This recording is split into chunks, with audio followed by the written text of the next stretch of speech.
Hey guys, Common Ground here. So, is what Donald Trump did illegal?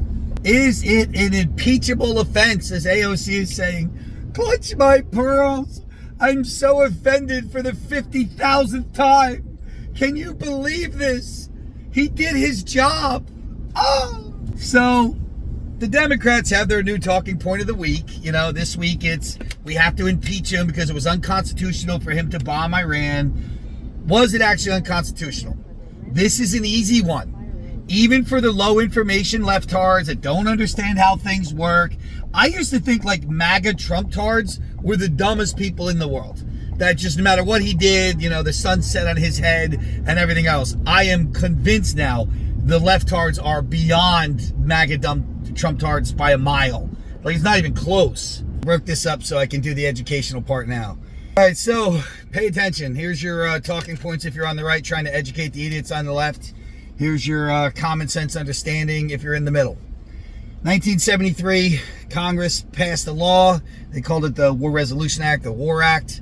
The problem was American presidents were getting a little too frisky with sending American troops all around the world and causing problems. The Korean conflict, Vietnam War, etc. There was no declarations of war there. They just figured, wow, we've been fighting for so long, I'll just send more troops somewhere else. So what happened was Nixon had bombed some Cambodian sites. So now you're bringing another country into it. And Congress said, all right, that's enough. So they passed this War Resolution Act that says, you have to notify us if you're going to do anything. We, in the Founding Fathers, in the history of the Constitution, the way it was written was designed to keep us out of wars. And the way it works is Congress is the only person in our government that's allowed to declare war against another nation.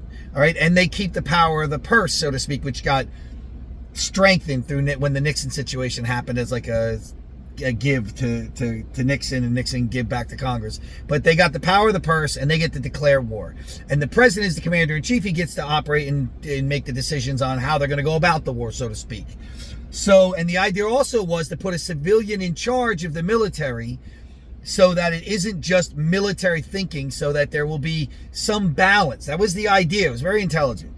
So they wanted to keep Nixon in place, so they passed a law that said you cannot invade another country without a resolution from Congress declaring war. If you do attack another country or do anything without our permission, within 48 hours you have to notify us as to why you did it, what you're doing, what the intel was, why you had to do it in secrecy, why you couldn't wait, etc. All of it. They need the whole report. And then they weigh in on it. And if he's still continuing, like let's say he invaded an Iranian base or something, then Congress debates and they call the House together and they say yay or nay, you know, and they have the ability to vote it out to say no, bring those troops back. We've decided the American people don't want this. And that was set up that way in an attempt to bring as many minds into the decision to start a war as possible, so that hopefully war can be avoided and diplomacy will win. But given certain circumstances, the president does need the ability to act in quick situations, and, you know, certain situations just don't have time to bring, you know, hundreds of congressmen together in Washington, D.C. to have a debate. And it had to avoid the lockjam of what is American politics today. So in 1973, they passed that law. Nixon vetoed it, and then they voted on it again. This time they overrode his veto with the amount of votes they needed to say, no, we're keeping the power. We're going to declare war. You're allowed to do what you're doing, but you have to notify us within 48 hours of what you did, why you did it, etc. The left has lost their mind that, oh my God, it's another impeachable offense. AOC, how do you sleep at night? It's so tough being you. So how do you, so it's an impeachable offense, unconstitutional. Let me be as clear as I can for the smooth brains out there.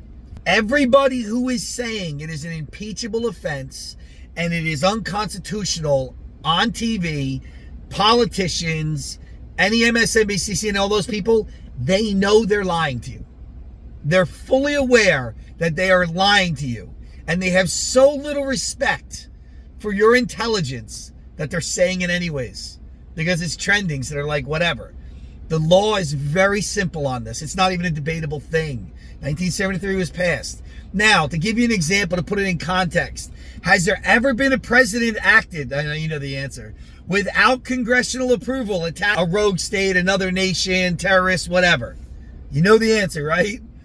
Has there ever been one of these reports delivered to Congress after the fact? Yes, 132 of them.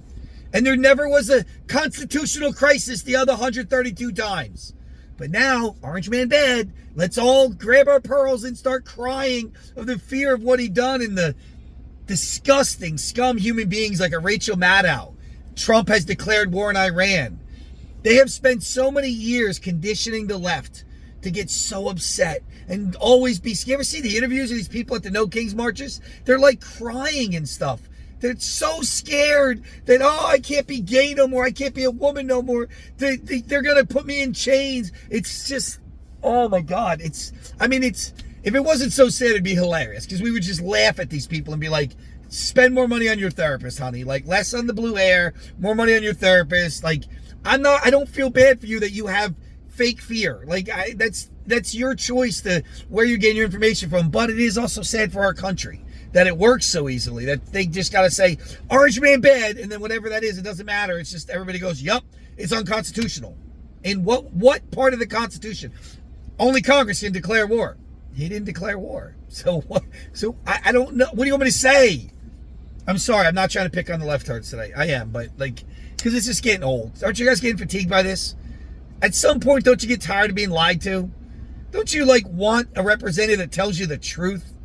You know, just instead of one that just counts on the fact that you're low information and you'll just get triggered over anything they tell you. At some point, don't you get like some pride and be like, yo, I'm an American. Like, I want you to represent me as an American, you know, irregardless of my skin color or my gender or sexual orientation. At some point, isn't that what you want? And if not, hey, that's you. You do you. I don't understand that mindset, but not me. You know what I mean? I want the people that represent me in Congress, in the White House, in any, even in the judicial branch. I want them representing what's best for me as an American citizen, best for my children, and their children are going to be raised in this country. I may not always agree. See, we have that luxury. If you're a centrist or you're on the right, you can actually disagree with the people in your party, and it's not like you don't get kicked out. It's not a thing. Debate is healthy. It's a good thing. Conflict is good. That's how you get to the best resolutions. That's why they put three branches on top of each other and overlapping each other to keep each other in check, checks and balances. Well, it's the same thing with our political parties. I wish there was more parties. Anyway, so I just wanted to make that very clear. 1973 War Act said that the president can do exactly what he did. It's not a debate. It's not an opinion. I don't care what MSDNC tells you. I don't care. They're lying. They're just lying to you. What else I don't know what else to say. It's that simple. They know that they're lying. They know it. They don't care. They're just saying it because they know you're not going to call them on it. You know, the tribalism is too strong. Orange Man bad. That's it. That's all I got to say. Doesn't matter what it is. I mean, you know, Elon's coming to steal your Social Security checks. Didn't happen, did it? How'd that work out?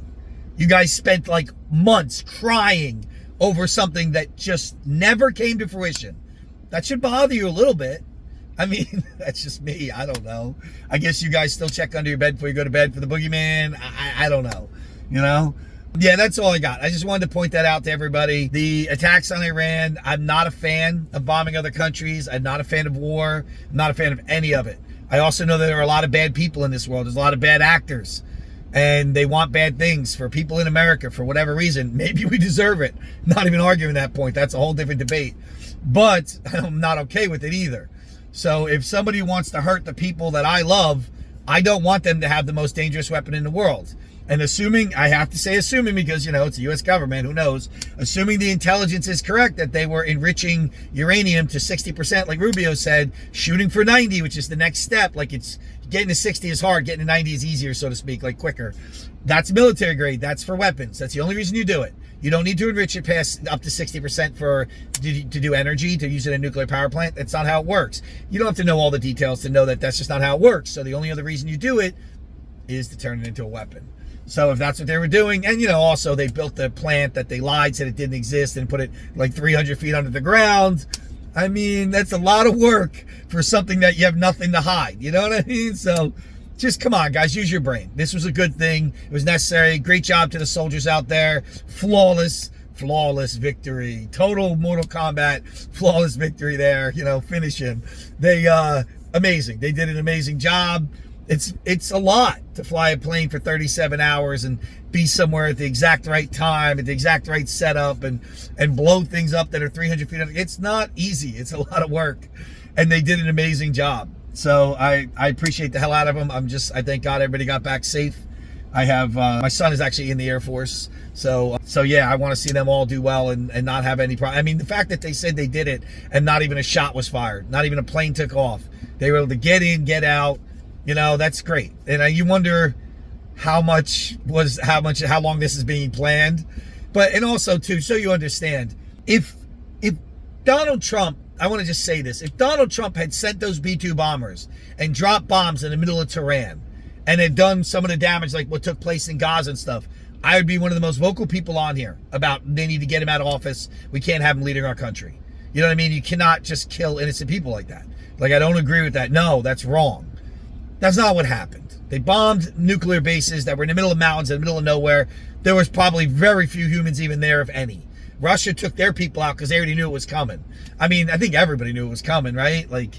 But anyway, that being said, these were strategic military targets that needed to be taken out. And hopefully, this will force Iran to come to the table.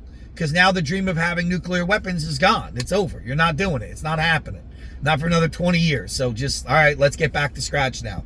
And if that is gone, that also eliminates Israel saying that we have to bomb them because we can't have them having nuclear weapons. That's not an option no more. So now that puts Israel on point too. Like, hey, you can't bomb them no more because they're never going to have nuclear weapons. So I don't know. Maybe some good will come from this. Let's hope. You know, that's what I mean. Like, we're still Americans. We got to still root for our home team. The way the Democrats do that and like go against their soldiers and go against American citizens, guys, that is a terrible recipe for success. You need to stop doing that. You're never going to win nothing. You're only going to win a couple fringe areas, and that's it. You're going to become a third party. You know, like, I don't want that. I don't want that at all. All right, that's all I got. It was not illegal. Bombing Iran was completely legal, completely constitutional.